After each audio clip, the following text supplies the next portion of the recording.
Moradabad Lok Sabha seat से सपा और India गठबंधन की प्रत्याशी रुचि वीरा ने रविवार को जीआईसी मैदान पर भाजपा की डबल इंजन सरकार पर जमकर हमले किए।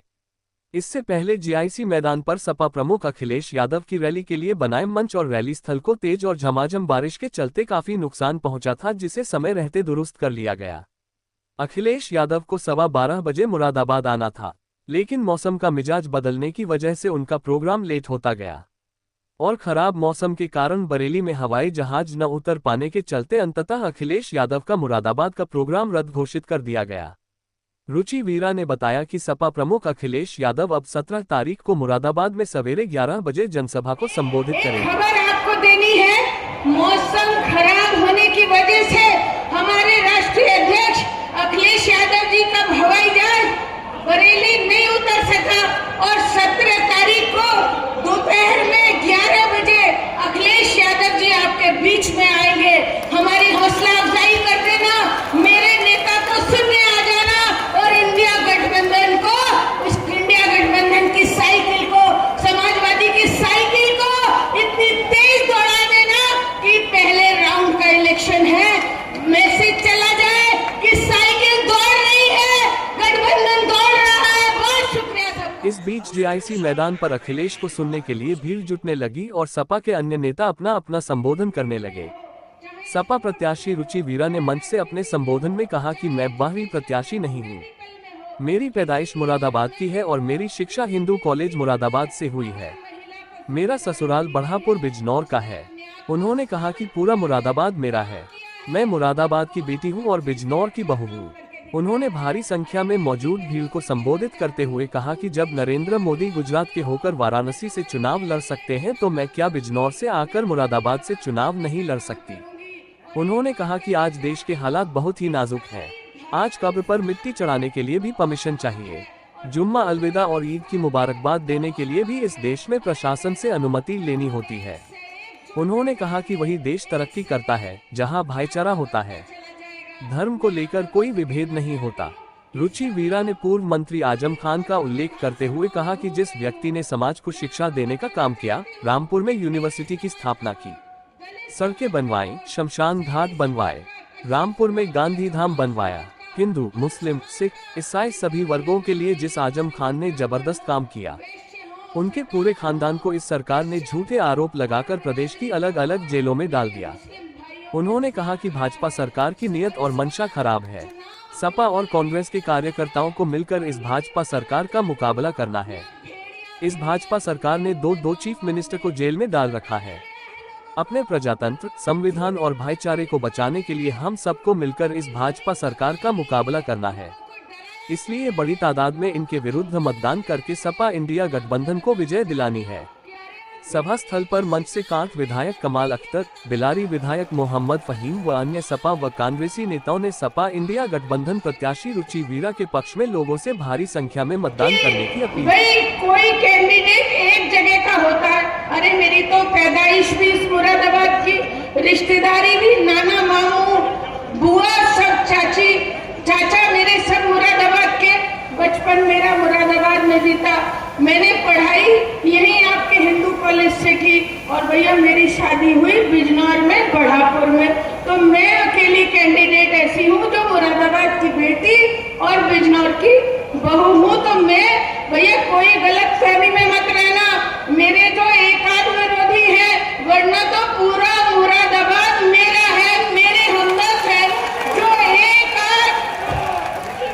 एक आध विरोधी है वो कह रहे हैं जी रुचि वीरा तो बाहर से आई है। अरे रुचि वीरा का तो मैं का मुरादाबाद और ससुराल बिजनौर। और भैया एक बात कहना चाहती हूँ, अरे जब प्रधानमंत्री नरेंद्र मोदी जी गुजरात से उत्तर प्रदेश में लड़ सकते हैं तो भैया तुम्हारी रुचि वीरा बिजनौर से मुरादाबाद में न लड़ सकती क्या?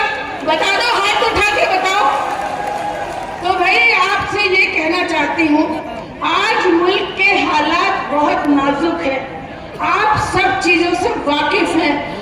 आप लोग जो भी हालात इस मुल्क के चल रहे हैं आप देख रहे हैं। मिट्टी देने के लिए भी परमिशन चाहिए, अलविदा जुम्मे की, ईद की मुबारकबाद देने के लिए भी परमिशन चाहिए। क्या आप देख रहे हो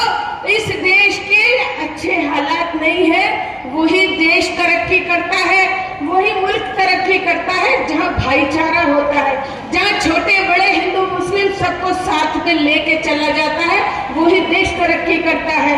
मैं आपसे कहना चाहती हूँ कि आप देख रहे हैं मोहम्मद आजम खान साहब के खानदान का, अरे जिन्होंने इल्म देने का काम किया, जिन्होंने पूरे प्रदेश में तरक्की करने का काम किया, आज उनका पूरा खानदान, उनकी बीवी अलग जेल में, डॉक्टरेट करी हुई एक महिला 80 साल की उम्र में जेल में, उनका नौजवान बेटा जेल में। और जिस मोहम्मद आजम खान ने हिंदू मुस्लिम सबके लिए काम करे, सड़कें बनाई, टंकी बनाई, नौकरी दी, तमाम कब्रिस्तान की दीवारें बनाई, शमशान घाट बनाए, जिन्होंने इतने लंबे 40 साल के राजनीतिक सफर में हिंदू मुस्लिम सबका काम किया। अरे रामपुर में गांधी धाम बनाया, गांधी धाम, और उस आजम खां को आज जेल में डाला हुआ है आज की सरकार ने। मैं कहना चाहती हूँ मुल्क के हालात न तुम्हारे लिए अच्छे हैं, न हम सेकुलर हिंदुओं के लिए अच्छे हैं, न मेरे इन दलित भाइयों के लिए अच्छे हैं। इनकी नीयत साफ नहीं है, इनकी मंशा साफ नहीं है। हमें और आपको मिलकर, समाजवादी के कार्यकर्ताओं को मिलकर, कांग्रेस के कार्यकर्ताओं को मिलकर, सबको साथ मिलकर मुकाबला करना है। अरे इस मुल्क में ये नौबत आ गई कि आज दो चीफ मिनिस्टर जेल के अंदर है, दो चीफ मिनिस्टर। ये हालत आ गई तो भैया तुम्हारी हमारी तो कहीं हैसियत ही नहीं है। जब चीफ मिनिस्टर को 45 साल के राजनीतिक इतिहास के कई बार के वजीर रहे हुए मोहम्मद आजम खान साहब को, उनके खानदान को जब जेल में डाला जा सकता है तो समझ लो नंबर तुम्हारा भी है और नंबर हमारा भी है। अगर हमने सही फैसला नहीं किया, अगर हमने अपने संविधान को बचाने के लिए, अगर हमने अपनी जमहूरियत को, प्रजातंत्र को बचाने के लिए, अगर हमने अपने भाईचारे को बचाने के लिए अगर संजीदगी से, गंभीरता से वोट डालने का काम नहीं किया तो आने वाला वक्त हमारे बच्चों का मुस्तकबिल खतरे में है। मैं ये बताना चाहते हैं, उनसे गुजारिश है कि वो वोट डालने के बाद ही वापस जाएं, वोट डाल के जाएं, कई पहचान पत्र लेके जाएं, सुबह ही लाइन में लग जाएं और इतनी भारी तादाद में अखिलेश यादव जी को, राहुल गांधी जी को, इंडिया गठबंधन को जिताने का काम करें, इस देश को बचाने का काम करें। तो मैं आप लोगों से लंबी बात नहीं करूंगी भाई, मैं बोलने में कम और काम करने में ज्यादा यकीन करती हूँ। मैं आपसे कहना चाहती हूँ, एक बात कहना चाहती हूँ आपसे, अरे मुरादाबाद वालों एक बार ताकत दे दो, तुम लोग पैर फैला के सोना, रुचि वीरा तुम्हारी चौकीदारी करेगी। अरे मेरा कोई लालच नहीं है, मुझे किसी की जमीन नहीं कब्जानी, मैं किसी को डरा के वोट नहीं मांग रही। अरे मैं तो हाथ जोड़ के वोट मांग रही हूँ, मैं तो आजिज़ी से वोट मांग रही हूँ। अरे वोट मांगने का तरीका प्यार से, मोहब्बत से, हाथ जोड़ के वोट मांगा जाता है, कोई धमका के वोट मांगा जाता है। अरे जिनको ताकत, ऐसे लोगों को ताकत मत दो जिनकी ताकत तुम्हारे लिए नुकसान पहुंचाए, तुम्हारा बुरा करे, तुम्हारा हित करे, ऐसे आदमी को ताकत मत दो। मैं एक बात कहना चाहती हूँ कि मेरी जिंदगी का मकसद सभी को फैज पहुंचे, मेरी जिंदगी का मकसद सभी को फैज पहुंचे। मैं चरागे रह गुजर हूँ, मुझे शौक से जलाओ। मैं आपसे भाई मैं एक बात और कहना चाहती हूँ, कोई कोताही मत बरत देना। हो सकता है सरकार के मंसूबे अच्छे नहीं है, हो सकता है कि आने वाले वक्त पे कोई चुनाव ही ना हो, आपसे कोई वोट मांगने ही ना आए, आपके कोई अधिकारी ना रहे जो बाबा साहब भीमराव अंबेडकर जी ने एक वोट की ताकत दी है। मैं जो आप एक छोटे के, बड़े के, औरत के, हिंदू के, मुस्लिम के, सबके वोट का अधिकार है, सबके ताकत है, उस एक ही बराबर ताकत है सबके वोट में। मैं कहना चाहती हूँ अपने वोट का इस्तेमाल कर लो और इस जालिम सरकार को, इस निकम्मी सरकार को, इस झूठी सरकार को उखाड़ फेंकने का काम करो। हाथ उठा के बता दो कि मेरा साथ दोगे या नहीं दोगे। मैं बहुत शुक्रगुजार हूँ मुरादाबाद वालों की। अरे मुझे अपनी बेटी को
कमजोर लोगों का मुझसे काम ले ले। ऊपर वाला मैं मुरादाबाद के कमजोर लोगों के साथ खड़ी हो जाऊं। मैं ऊपर वाले से दुआ करती हूं, एक बार जोर से नारा लगा दो कि अखिलेश यादव, राहुल गांधी बटन दबेगा, बटन दबेगा, बटन दबेगा। शुक्रिया। लोकसभा 6 को अल्लाह ने चाहे इंशाअल्लाह रहमान 2 लाख वोटों से जीतने जा रही है। आपको जिस तरह से आज इस भीड़ को आपने जमा करके रखा है। मैं आप लोगों के बीच में समाजवादी पार्टी के उम्मीदवार रुचि मीरा जी के लिए, माननीय अखिलेश यादव जी के लिए, राहुल गांधी जी के लिए और आप सब के लिए आपका वोट और आपका समर्थन मांगते हैं। उसका नाम है रुचि मीरा और महिलाओं की सबसे ज्यादा हिस्सेदारी है, उसका नाम है रुचि मीरा। और मैं कहना चाहूंगा इस लोकसभा 6 के सभी हमारे मतदाताओं से कि हमें और आपको 1-2 मिनट के लिए दिला देगी। मैं कहना चाहूंगा एक ऐसी महिला आपके बीच में है जो सेकुलर है, यह देश सेकुलर है और आपकी लड़ाई अगर लड़ने वाला है इस लोकसभा में तो उसका नाम रुचि मीरा। अपने सभी नौजवान साथी भाइयों दोस्तों बुजुर्गों से अपील करना चाहता हूं कि हिंदू मुस्लिम एकता भाईचारे की मिसाल है ये समाजवादी पार्टी और उसकी मिसाल मैं आपके सामने हूं। जिस तरीके से 1 लाख मुसलमान भाई मेरी विधानसभा में और 2.5 लाख हिंदू भाई हैं, उसी तरीके से लोकसभा में हम ज्यादा मुसलमान भाई हैं और कम हिंदू भाई हैं। उस तरीके से जिस बिरादरी की ये हैं, तो इस बार इंशाअल्लाह ताला सारे मुसलमान भाई अपनी हिंदू बहन को उसी मजबूती से जिताएंगे जिस तरीके से आपका भाई बिलारी विधानसभा से जीता है। लेटेस्ट न्यूज अपडेट जानने के लिए सब्सक्राइब करें हमारा चैनल ईशान न्यूज नेटवर्क और हाँ, बेल आइकन दबाना मत भूलिएगा।